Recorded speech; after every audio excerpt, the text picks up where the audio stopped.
প্রভাতকালে সূর্য যখন উদিত হয়েছে, পথে যেমন চলতে বের হয়, তেমনি ভজনের পথ হচ্ছে সকাল সকাল জীবনের প্রথম সময়ে। কেননা শৈশব যৌবনে জল সুখ ছন্দে আমার অভ্যাস হইল মন্দ, নিজ কর্ম দোষে এই ভজন যোগ্য শরীর হলো আমার ভজনের প্রতিবন্ধ। ওই বার্ধক্যে যখন সমনে ঘিরিবে, আমি কেমনে ভজিব তব ওই কাঁদিয়া কাঁদিয়া ওই রাঙা চরণে সকলে দুঃখ নিবেদিব, দুঃখ নিবেদিব।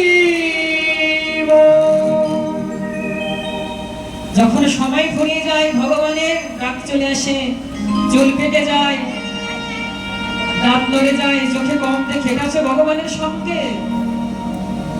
কিন্তু আমরা তো এখন, আমাদের বয়স কম, কিন্তু আমরা তো এখন বুঝি না, আমরা তো বুঝি না, তিনি বোঝেন।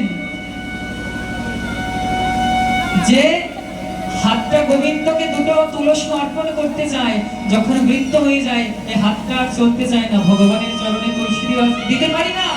এমনি তখন মনে বাসনা জাগে, যখন সময় ছিল তখন তো দেইনি, এখন তো সময় ফুরিয়ে গেছে, এখন মনে ইচ্ছা থাকলেও দিতে পারি না।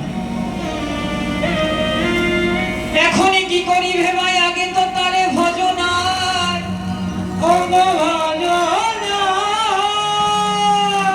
ভজব বলে এসেছিলাম, কথা দিয়েছিলাম, কিন্তু ইহ জগতে এসে কামে কামনার মোহে পড়ে ভগবান আমি তো তোমার সঙ্গ ছাড়া হইয়াছি, তোমার ভক্তের সঙ্গ ছাড়া হইয়াছি। তাই সময় থাকতে করণে মনে তাহারই সাধন, সময় গেলে পাবে না তুমি তাহার চরণ।